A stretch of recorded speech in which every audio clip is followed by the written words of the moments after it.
things that we get asked all the time is about the vintage elements that we work in. So you're going to always hear me talking about the fact that the stones are vintage. And the thing that's amazing is, first of all, in this world now of fast fashion versus something that's going to last a lifetime, we are very sustainable. We are using and purchasing unmounted vintage stones. And when I say unmounted vintage stones, they are literally and truly anywhere from the 1920s to the 1970s, but I find them in the original packaging. And when I talk about original packaging, I pulled out some examples so you can actually see them. Of course, what's so amazing about this is some of these stones have been sitting in warehouses, on shelves, in packaging for 50, 60, 70 years. So they've never been made into jewelry. And you sometimes find these amazing cuts and colors of things that aren't made anymore. There's handmade glass and handmade crystal. And I pulled out just a selection to show you these amazing pink octagons I found years ago in a wholesaler in New York. And they are Austrian, and they're from the early 1950s. They're dense, they're beautiful, incredible machine cut and faceted Austrian crystal. And again, never been mounted, and I've never seen anything like this. The day I found them, I actually squealed because they were just so beautiful. And I use these very rationally. They're actually pink tourmaline, and they're just beautiful. They're meant to look like pink tourmaline. So then the other things I pulled out for you guys to see are some of the original packages. So you can see this is a package of stones, and it says DS and Company. These are Daniel Swarovski and Company before it was Swarovski. So these are from the 1960s. They're superior, which I always find funny, some of the lettering. These are a 60 stone size, and this is a cut called a brillant, and a brillant isn't made anymore. There's hundreds and hundreds of little facets on the back of these, and now you'll see the package. You never know what you're going to open. This one's a little battered, the package. Somebody's cut out some of the packaging, but these are the original Swarovski foil back stones.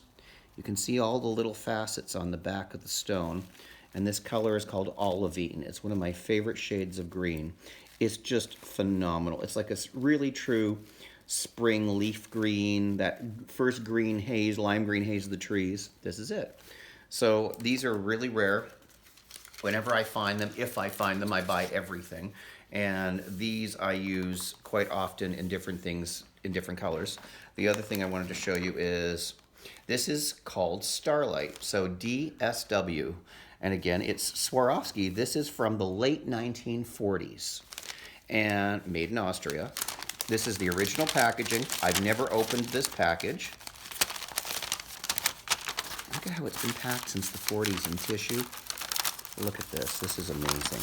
This is almost like the iridescence of a beetle wing. This is an Aurora Borealis finish. And Aurora Borealis was invented for Christian Dior by Swarovski.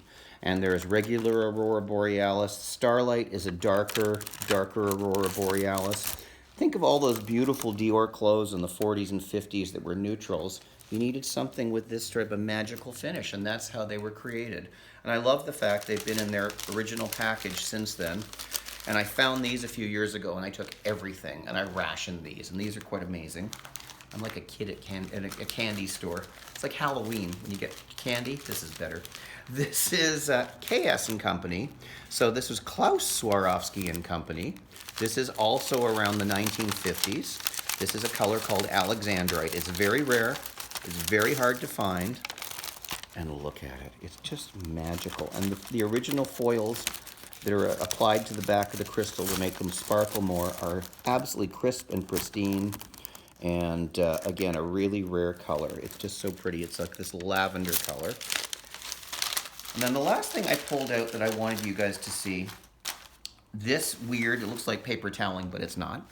These are aquamarine stones from the late 40s, early 50s. And this is how they came packaged, nestled in this. And these are the most beautiful, beautiful aquamarine. And this is all I have. I'll never get these again. I use these very sparingly. I made a few pieces of jewelry with them recently, so I wanted you to see what it looks like in the finished product. So here is the pendant, and this is the aquamarine that it started with. And you can really see how magnificent these pieces of crystal are. They're just unbelievable. and again from the late 1940s. So this is the magic of vintage stones. I will always work in vintage stones as long as I can find them. They are just incredible. I love the history behind them. I love the fact that these are handmade. Somebody 40, 50, 60 years ago handmade this, and this is what's so amazing. And this is the magic that I think the jewelry I make has this romance and story because of the materials. It's not like something you can find anywhere else. And this is one of the reasons I'm very proud of what we do. And I love the fact now it's sustainable in this modern world. This is something you'll have for your life and you'll pass down as an heirloom.